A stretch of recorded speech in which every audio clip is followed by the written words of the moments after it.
તકલીફો કે મુસીબતો હોય તો એના માટે અમે તૈયાર છીએ। સામાજિક એકતા જાગૃતિ મિશન ગુજરાત અને ગુજરાત સિવાય પણ બીજા ઘણા બધા રાજ્યોમાં કામ કરે છે। રાજસ્થાન, મહારાષ્ટ્ર, મધ્યપ્રદેશ, પશ્ચિમ બંગાળ, પંજાબ, તેલંગાણા, કેરળ, દિલ્હી ઘણા બધા રાજ્યો કામ કરે છે। સામાજિક એકતા જાગૃતિ મિશન સંગઠનમાં ગુજરાતમાં 1 લાખ સક્રિય કાર્યકર્તાઓ કામ કરે છે। કેટલા? 1 લાખ સક્રિય કાર્યકર્તાઓ કામ કરે છે। કારણ કે સંગઠન વગર હવે કોઈ વિકલ્પ નથી। આ તમે બધા લોકોએ રૂમડિયા ગામના લોકોએ મને આ તીરકામઠું ભેટમાં આપ્યું એ બદલ આપ ગામ લોકોનો ખૂબ આભાર। પણ હવેની જે લડાઈ છે તીરકામઠાની લડાઈ નથી, હવે તલવારોની લડાઈ નથી, હવેની લડાઈ છે બુદ્ધિની લડાઈ છે, હવેની લડાઈ છે બોલપેનની લડાઈ છે। હવે આપણે બધા લોકોએ સાથે મળી અને બુદ્ધિપૂર્વક રીતે રણનીતિ બનાવી અને બોલપેનની લડાઈ લડવી પડશે। તો જ આપણે આપણા સમાજને આત્મસન્માન અપાવી શકીશું, સ્વાભિમાનથી જીવતા શીખડાવી શકીશું। આ આંદોલન જે છે સામાજિક એકતા જાગૃતિ મિશનનું આંદોલન એ કોઈ સત્તા મેળવવા માટેનું આંદોલન નથી, કોઈ સંપત્તિ મેળવવા માટેનું આંદોલન નથી, આત્મસન્માન અને સ્વાભિમાન માટેનું આંદોલન છે। આપણે આપણા સ્વાભિમાન સાથે ક્યારેય બાંધછોડ કરવા માટે તૈયાર નથી। મરવું આપણે મંજૂર છે પણ સ્વાભિમાન સાથે બાંધછોડ કરવી મંજૂર નથી। તો એના માટે સામાજિક એકતા જાગૃતિ મિશન કામ કરે છે। 3000 થી વધુ એડવોકેટ મિત્રો કામ કરે છે। અહીંયા મારી સાથે કિરણ કુમાર છે, સક્સેના સાહેબ છે, આ બધા લોકો એડવોકેટ છે। આવા 3000 એડવોકેટ છે। અને આપણા એડવોકેટ જે મિત્રો છે એ કોઈ પીડિત લોકો છે કે જેમના સાથે અન્યાય થયો છે, અત્યાચાર થયો છે, તો સેશન્સ કોર્ટ થી લઈ અને સુપ્રીમ કોર્ટ સુધી એક પૈસો લીધા વગર આપણે એમને મદદ કરીએ છીએ। તમને હું દાખલો આપું એક કે આજે નર્મદાના કેવડિયા કોલોનીમાં જે ગેરકાયદેસર રીતે જમીન સંપાદનની જે ઘટના બની, તો ત્યારે આપણા આદિવાસી સમુદાયના ભાઈઓ બહેનો ધરણા ઉપર બેઠા હતા અને રાતના 4 વાગે બધાની ધરપકડ કરી લેવામાં આવી, ભાઈઓની, બહેનોની, બધા લોકોની। એ લોકોએ ત્યાં માથાકૂટ કરી પણ કશું થયું નહીં। પછી સામાજિક એકતા જાગૃતિ મિશનના કાર્યાલય ઉપર ચૈતરભાઈ વસાવા અને આદિવાસી સમુદાયના આગેવાનો આવ્યા। ત્યારે ચૈતરભાઈ વસાવા જે છે ધારાસભ્ય નહોતા, એમના વાઇફ જિલ્લા પંચાયતના સદસ્ય હતા। એમણે કીધું કે અમારી સાથે આ ઘટના બની છે। હું એ બધાને લઈ અને ડીજીપી ઓફિસ ગયો અને એસસી એસટી જે છે એ સેલના ઇન્ચાર્જ છે વિકાસ સહાય હતા। વિકાસ સહાયના ચેમ્બરમાં અમે ગયા, બધા લોકોને લઈને ગયા, છોકરાઓને, આપણા નર્મદા જિલ્લાઓના જે આંદોલનકારી આગેવાનો હતા, અને ડીજીપીને કીધું કે મોડી રાતે અમારી બહેનોની ધરપકડ કેમ કરી તમે? ત્યારે જે જૂના કાયદાઓ સીઆરપીસી ને લાગુ હતા, આપણે કીધું સીઆરપીસી સેક્શન 45 પ્રમાણે કદાચ કોઈ મહિલા ગમે તેવો ગંભીર ગુનો કરે, ઇવન કદાચ કોઈનું મર્ડર પણ કરી નાખે, તો રાતના સમયે કોઈ મહિલાની ધરપકડ કરી શકાય નહીં। આ આદિવાસી સમુદાયની, અમારી બહેનોની, અમારી દીકરીઓની ધરપકડ તમારી પોલીસે કેમ કરી? આપણે ઝઘડો કર્યો। પૂછજો ક્યારેક તમે ચૈતરભાઈ છોકરાઓ મળે નર્મદા જિલ્લા વાળા, આ તાકાત સામાજિક એકતા જાગૃતિ મિશન ધરાવે છે। કદાચ કોઈ ડીજીપી હોય તો પણ આપણે કોઈનાથી કઈ ડારી નથી, કોઈ ફાટી પડતા નથી। કાયદો તમે જાણતા હોય તો તમે બોલી શકો। આપણી દીકરી છે અરવલ્લીમાં, એક શેડ્યુલ કાસ્ટની દીકરી છે, એ દીકરીના ઉપર રેપ થયો, એમની લાશને લટકાવી દેવામાં આવી, પોલીસ ફરિયાદ રજીસ્ટર ન કરે। તમે વિચાર કરો કે આટલી ખરાબ ઘટના બને, આમ છતાં પોલીસ ફરિયાદ રજીસ્ટર નથી કરતી।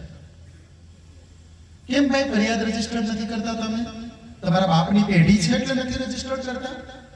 આપણે ત્યાંના એસપી ને મળ્યા, એસપી અરવલ્લીને કીધું કે આ પોલીસ સ્ટેશન છે, કોઈ તમારા બાપની પેઢી નથી કે મન ફાવે એમ ચાલે, આ એફઆઈઆર કેમ રજીસ્ટર નથી કરી? તમે તમારો પગાર અમે આપીએ છીએ, તમે નોકર છો અમારા।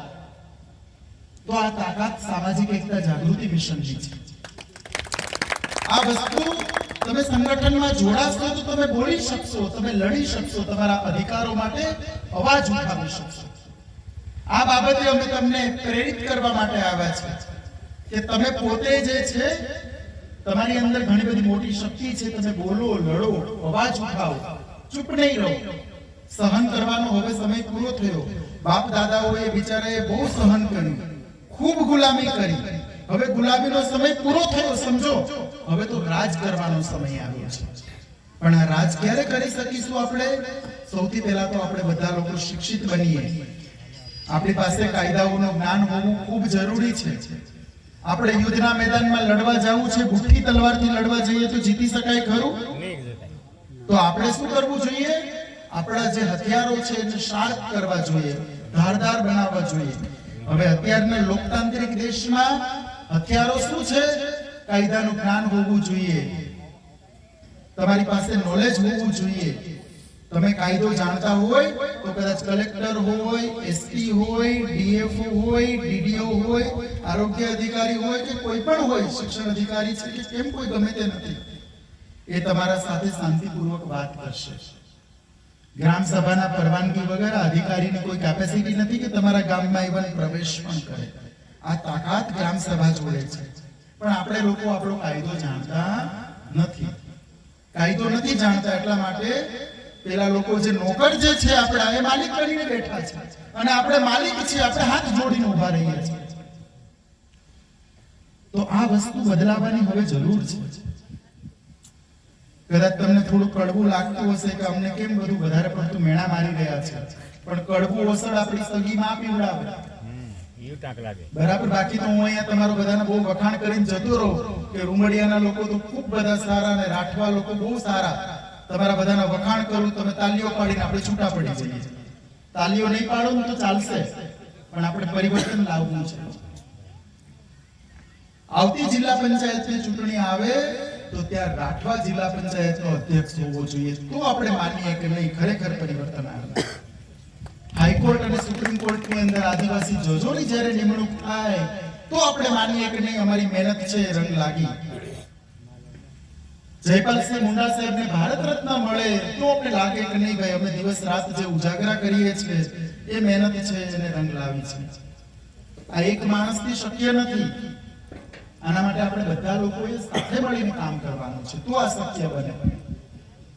અને તમારા માટે તો ખૂબ ગૌરવની વાત છે, સામાજિક એકતા જાગૃતિ મિશનમાં જે લાખો કાર્યકર્તાઓ કામ કરે છે ગુજરાતમાં, એ લાખો કાર્યકર્તાનું નેતૃત્વ કોણ કરે છે ખબર છે તમને?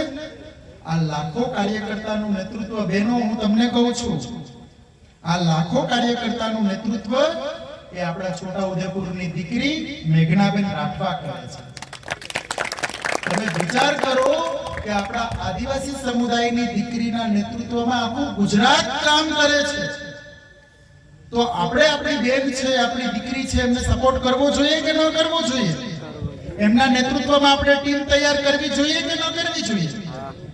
આખું ગુજરાત જ્યારે એમનું નેતૃત્વ સ્વીકારતું હોય, એ પછી કદાચ દેવભૂમિ દ્વારકા હોય, જામનગર હોય, રાજકોટ હોય, અમરેલી હોય, પાટણ હોય, સાબરકાંઠા, મહેસાણા, સુરત, નવસારી, આખા ગુજરાતના તમામ 33 જિલ્લાના લોકો એમનું નેતૃત્વ સ્વીકારતા હોય, એમના માર્ગદર્શન નીચે કામ કરતા હોય, લાખો લોકો કામ કરતા હોય, ઇવન ક્લાસ 1 ઓફિસરો કામ કરતા હોય, તો આપણે આપણી દીકરી છે એમના હાથ મજબૂત બનાવવા જોઈએ, એમના સાથે ઊભું રહેવું જોઈએ, ખભેથી ખભો મિલાવીને આ આંદોલનમાં એમના પડખે ઊભું રહેવું જોઈએ. આપણા માટે તો ગૌરવની વસ્તુ છે કે આપણી બેન છે એ આખા ગુજરાતનું નેતૃત્વ કરી રહી છે. એટલે બહેનોને મારે કહેવું છે કે બહુ ઘણી બધી તાકાત છે મહિલાઓમાં. જો એક મહિલા એક પુરુષને પેદા કરી શકે તો એ મહિલા કંઈ પણ કરી શકે છે. સંથાલ વિદ્રોહ જ્યારે થયો ત્યારે આપણે આદિવાસી સમુદાયની દીકરીઓ જે છે એ અંગ્રેજ સલ્તનત સામે લડી હતી. આપણે એમના વારસદાર છે, આપણે કેમ ચૂપ રહીએ? આપણા માટે ગૌરવની વસ્તુ છે કે આપણા આદિવાસી સમુદાયની દીકરી, આપણા આદિવાસી સમુદાયની બેન આ દેશની રાષ્ટ્રપતિ છે. તો આપણા દેશની રાષ્ટ્રપતિ, આપણા દેશની પ્રથમ નાગરિક જ્યારે આદિવાસી સમુદાય જે દીકરી છે, તો આપણી દીકરીઓને પણ આપણે ભણાવીએ, આપણે આપણી દીકરીઓને આંદોલનની અંદર મોકલીએ, સમાજનું નેતૃત્વ કરવા માટે આપણે એમને પ્રેરણા આપવી જોઈએ, એમના પડખે ઊભું રહેવું જોઈએ. બાબા સાહેબ આંબેડકરે શું કીધું કે કોઈ પણ સમાજની પ્રગતિ જે છે એ પ્રગતિનું આપણે મૂલ્યાંકન કરવું હોય તો એ સમાજની મહિલાઓએ કેટલી પ્રગતિ કરી એના આધાર ઉપર આપણે એમનું મૂલ્યાંકન કરવું જોઈએ. તો આપણા સમાજની દીકરીઓ છે, મેઘનાબેન રાઠવા છે, આપણા જે રેન્જ ફોરેસ્ટ ઓફિસર આપણા રાઠવાબેન છે, આવી દીકરીઓને આપણે પ્રોત્સાહિત કરવી પડશે, આપણે એમને અભિનંદન આપવા પડશે, એમને આપણે મોટિવેટ કરવી પડશે કે અમે તમારા પડખે ઊભા છે, તમે જે ફિલ્ડમાં છો ત્યાં સારું કામ કરો. તો આ કામ આપણે કરવાનું છે. તો આ કામ માટે સામાજિક એકતા જાગૃતિ મિશન કામ કરે છે. બીજી વસ્તુ એ છે કે ગુજરાતની અંદર હજુ પણ ઘણા બધા વિસ્તારો એવા છે કે જ્યાં આપણા આદિવાસી સમુદાયની દીકરીઓ જે છે, નાની ઉંમરની દીકરીઓ છે, એમનું ગેરકાયદેસર રીતે વેચાણ થઈ રહ્યું છે. તો આ નાની ઉંમરની દીકરીઓનું જે ગેરકાયદેસર વેચાણ થઈ રહ્યું છે એ વેચાણ બંધ કરવામાં આવે. હ્યુમન ટ્રાફિકિંગ છે, કાયદેસરનો ગુનો છે. ભારતના બંધારણમાં ભારતના બંધારણના આર્ટિકલ 23 ની અંદર હ્યુમન ટ્રાફિકિંગ છે એને અટકાવવા બાબતેની વ્યવસ્થા કરવામાં આવી છે. આમ છતાં આપણા ગુજરાતની અંદર આદિવાસી સમુદાયની નાની નાની ઉંમરની દીકરીઓનું અમુક જગ્યાએ વેચાણ થાય તો એના માટેનો કાયદો બનાવવામાં આવે અને આવી કોઈ પણ પ્રવૃત્તિઓ કરવા વાળા અસામાજિક તત્વો છે એમના વિરુદ્ધમાં કાયદેસરની કડક કાર્યવાહી કરવામાં આવે. આના માટે પણ સામાજિક એકતા જાગૃતિ મિશન કામ કરે છે. બીજું કે વિશ્વ આદિવાસી દિવસ જે છે કે જેમને સંયુક્ત રાષ્ટ્ર સંઘે જાહેર કર્યો છે, તો વિશ્વ આદિવાસી દિવસ જે છે કે જેમને આખી દુનિયા ઉજવે છે, તો આખી દુનિયા જેમની ઉજવણી કરે છે એ વિશ્વ આદિવાસી દિવસ નિમિત્તે જાહેર રજા રાખવામાં આવે. આના માટે પણ સામાજિક એકતા જાગૃતિ મિશન છે એ સરકારમાં વારંવાર રજૂઆતો કરે છે અને આપણે વિશ્વ આદિવાસી દિવસની રજા લઈને જમવાનું છે. રજા એટલે આપણે મહોત્સવ કરવા માટે રજા નથી લેવી. વિશ્વ આદિવાસી દિવસને જ્યારે આખી દુનિયા ઉજવે છે તો ગુજરાતને ભારતના લોકો માટે કેમ રજા નહીં? ફક્ત રજા જ નહીં પણ સરકારી ખર્ચથી વિશ્વ આદિવાસી દિવસનો કાર્યક્રમ થવો જોઈએ. વિશ્વ આદિવાસી દિવસના દિવસે આદિવાસી સમાજની બોલી, ભાષા, રીતિ રિવાજ અને સંસ્કૃતિનું સન્માન થવું જોઈએ. આદિવાસી સમુદાયના કલ્યાણ માટે કામ કરતા લોકોનું સન્માન થવું જોઈએ. એમને એવોર્ડ આપવા જોઈએ. આદિવાસી સમુદાયના ઇતિહાસ છે એમનું પુનરાવર્તન થાય એ બાબતે એના વક્તવ્યો, બાળ ગીતો, એમના જે કંઈ પણ જે લોકનૃત્યો છે એમના માધ્યમથી આદિવાસી સમુદાયનું રિસ્પેક્ટ થાય એના માટેના કાર્યક્રમો કરવા જોઈએ. આ માગણી સામાજિક એકતા જાગૃતિ મિશન કરી રહ્યું છે. ભગવાન બિરસા મુંડાની જન્મ જયંતિની ઉજવણી છે એની રજા રાખવામાં આવે એના માટે પણ સામાજિક એકતા જાગૃતિ મિશન છે માગણી કરી રહ્યું છે. બીજું તમને એક વાત કરવા હું માંગુ છું કે ગુજરાત સરકારે હમણાં આદિવાસી સમુદાયના વિદ્યાર્થીઓની પોસ્ટ મેટ્રિક સ્કોલરશિપ બંધ કરી દીધી છે. હવે જે આ સ્કોલરશિપ જે મળે છે એ સ્કોલરશિપનો ઉદ્દેશ એ છે કે આદિવાસી સમુદાયના જે લોકો છે એમના દીકરા દીકરીઓને ભણાવવા માટે એમના પાસે પૈસા નથી, તો આદિવાસી સમુદાયના બાળકો પૈસાના અભાવે એમનું ભણતર છોડે નહીં એના માટે સ્કોલરશિપ આપવા માટેની વ્યવસ્થા છે. અને આ જે સ્કોલરશિપ આપવામાં આવે તો આ સ્કોલરશિપના જે પૈસા છે એ પૈસા SC/ST સપ્લાનના પૈસા છે. મતલબ કે દલિત અને આદિવાસી સમુદાય માટેનું અલગ જે ભંડોળ ફાળવવામાં આવે છે ભંડોળના પૈસા છે, આપણા પોતાના પૈસા છે. એમાં સેન્ટ્રલ ગવર્નમેન્ટ ભારત સરકારનો 60% હિસ્સો છે, રાજ્ય સરકારનો 40% હિસ્સો છે. આમ છતાં પણ ગુજરાતની આ નાલાયક સરકારે આદિવાસી સમુદાયના બાળકો શિક્ષણથી વંચિત રહે એના માટે જાણી જોઈ અને આદિવાસી સમુદાયના બાળકોની પોસ્ટ મેટ્રિક સ્કોલરશિપ બંધ કરી દીધી છે. તો આ ચલાવી લેવાય ખરું? શું આપણે આપણા બાળકોને ભણવાનો અધિકાર નથી? આપણા બાળકો જે છે એમને જે સ્કોલરશિપ મળે છે એ આપણા ટેક્સના પૈસાથી મળે છે. આપણા ટેક્સના પૈસાથી જે સ્કોલરશિપ મળે છે બંધ કરવાનો તમને રાઈટ કોણે આપ્યો છે? આના વિશે પણ આપણે બધા લોકોએ લડવાની જરૂર છે. આ બાબતેની ચર્ચા જે થવી જોઈએ થઈ નથી. આપણે કહીએ છીએ કે અમારી તો 1 કરોડની વસ્તી છે, અમે ઉમરગામથી લઈને અંબાજી સુધી અમારી વસ્તી છે, 14 જિલ્લાઓની અંદર આદિવાસી બાહુલ્ય છે, પણ આ જિલ્લાઓની અંદર વસ્તી છે તો અવાજ કેમ આપણે નથી ઉઠાવતા? આ સવાલ આપણે આપણી જાતને પૂછવાનો છે. મોટા ભાગે જે ચૂંટાયેલા ધારાસભ્યો અને સાંસદો છે, આપણે કોઈ બધા ધારાસભ્યો સાંસદોની વાત નથી કરતા, પણ મોટા ભાગના ધારાસભ્યો અને સાંસદો છે એમની પાર્ટીની ગુલામી કરવામાં વ્યસ્ત છે. આ ધારાસભ્યોને શું આપણે ત્યાં પગે પડવા માટે મોકલાવ્યા છે? ગુલામી કરવા માટે આપણે ચૂંટીને મોકલાવીએ છીએ? એ લોકોને સમાજનું પ્રતિનિધિત્વ કરવા માટે આપણે મોકલીએ છીએ. પણ આપણા રિઝર્વ સીટ ઉપર ચૂંટાયેલા ધારાસભ્યો અને સાંસદો સમાજનું પ્રતિનિધિત્વ કરવાના બદલે એમની પાર્ટીની ગુલામી કરવામાં મસ્ત બની ગયા છે. તો આપણે એમને પણ ઠપકો આપવાનો છે કે ભાઈ, જો આ રિઝર્વ સીટ ન હોય, શેડ્યુલ ટ્રાઇબની આદિવાસી સીટ ન હોય, તો તમને વિધાનસભા કે સંસદમાં કોઈ ઝાડુ મારવા પણ રાખે એમ નથી. તમે ધારાસભ્ય બન્યા છો, સાંસદ બન્યા છો, મંત્રી બન્યા છો, તો આદિવાસી સમુદાયના પ્રતિનિધિત્વની સીટ ઉપર બન્યા છો, તો તમે આદિવાસી સમુદાયના લોકો માટે, સમાજના પ્રશ્નો માટે બોલો. તમને ત્યાં ગુલામી કરવા માટે નથી મોકલાવ્યા. અને જો તમને આટલો બધો ગુલામી કરવાનો શોખ હોય તો તમે જનરલ સીટ ઉપર ચૂંટાઈને જાઓ. અમે તમને એક સવાલ નહીં પૂછીએ, પણ જો શેડ્યુલ ટ્રાઇબની રિઝર્વ સીટ ઉપર ચૂંટાઈને ગયા છો તો આદિવાસી સમુદાયના દીકરા દીકરીઓની સ્કોલરશિપ બંધ થઈ, આના માટે અવાજ ઉઠાવો અને આ સ્કોલરશિપ ફરીથી ચાલુ કરાવો. આ સવાલ આપણે એમને પૂછવો પડશે. સમજાયું? આ લોકો છે એ શેડ્યુલ ટ્રાઇબની રિઝર્વ સીટ ઉપર ચૂંટાય અને ત્યાં એવું બતાવે છે કે આદિવાસી લોકોના પ્રતિનિધિત્વ અમે છે, સમાજનું પ્રતિનિધિત્વ અમે કરી રહ્યા છીએ. પણ સમાજનું પ્રતિનિધિત્વ તમે કરતા હો તો તમે આ સ્કોલરશિપ બંધ થઈ ત્યારે તમે ક્યાં હતા? તમે કેમ બોલા નહીં? આપણી દીકરીઓની સાથે અત્યાચાર થાય ત્યારે તમે કેમ બોલતા નથી? જો લવ જેહાદ માટેનો કાયદો બને તો આદિવાસી દીકરીઓના ગેરકાયદેસર વેચાણ અટકાવવા બાબતેનો કાયદો કેમ ના બને? પણ મોટી વાત, મોટી તકલીફ અને દુઃખની વાત એ છે કે આપણે જેમને ચૂંટીને મોકલાવીએ છીએ એ સમાજનું પ્રતિનિધિત્વ કરવાના બદલે પાર્ટીઓની ગુલામીમાં મસ્ત બની ગયા છે.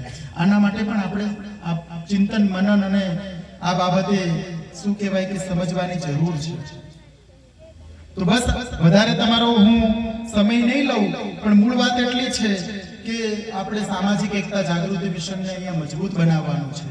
સામાજિક એકતા જાગૃતિ મિશન છે એ જ્યારે સમગ્ર દેશમાં કામ કરી રહ્યું છે અને ગુજરાતની અંદર લાખો લોકો એમાં જોડાયા છે અને એ નાગરિકો છે.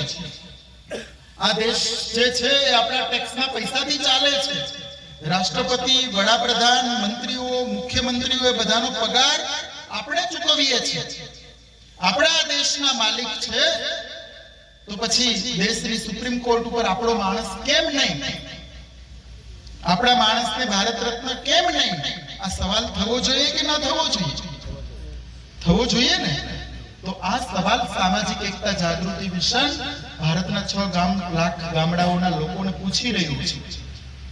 અને એટલા માટે અમે લોકો અહીંયા તમારા વચ્ચે આવ્યા છે કે જેનાથી તમને ખબર પડે કે આ વસ્તુઓ બાકી રહી ગઈ છે કે જે કરવી ખૂબ જરૂરી છે. જો આજે અવાજ નહીં ઉઠાવીએ ને તો આવતું ભવિષ્ય ખૂબ જ ખતરનાક છે. તમે ધ્યાન રાખજો બધા લોકો. અત્યારે આપણે બધા લોકોને લાગે છે કે નહીં અમે તો બધા બહુ સુખી છે અને કોઈ તકલીફો આવવાની નથી. અત્યારે પણ તકલીફોમાં જ છે. 32 સીટો ઉપર ચૂંટાયેલા સદસ્ય આદિવાસી છે. 32 સીટોમાં 31 સીટો ઉપર જિલ્લા પંચાયતની અંદર ચૂંટાયેલા સદસ્ય કોણ છે? આદિવાસી છે. એક સીટ ઉપર ચૂંટાયેલા સદસ્ય કોણ છે? બિન આદિવાસી છે. એ બિન આદિવાસી માણસ સદસ્ય તરીકે ચૂંટાયા તો આપણે કોઈ વાંધો નથી, એ લોકતાંત્રિક પદ્ધતિથી ચૂંટાયા છે. પણ વાંધો ત્યાં છે કે આ 31 લોકો, આ છોટાઉદેપુર જિલ્લો આદિવાસી લોકોનો જિલ્લો છે, રાઠવા લોકોનો જિલ્લો છે, આપણા બાપ દાદાઓ આ જિલ્લાના રાજા છે, આ આપણું ગામ છે. આમ છતાં 31 લોકો છે એ આદિવાસી હોવા છતાં પણ છોટાઉદેપુર જિલ્લા પંચાયતના પ્રમુખ છે બિન આદિવાસી છે. હવે આના માટે આપણે તાળીઓ પાડવાની નહીં, આપણે શરમ માટેની મોટી વાત છે કે આપણા 31 લોકો છે એ લોકો હાથ જોડે છે અને પેલો એક માણસ છે એ ત્યાં ખુરશી ઉપર બેઠો બેઠો હુકમ કરે છે. આ ચલાવી લેવાય ખરું?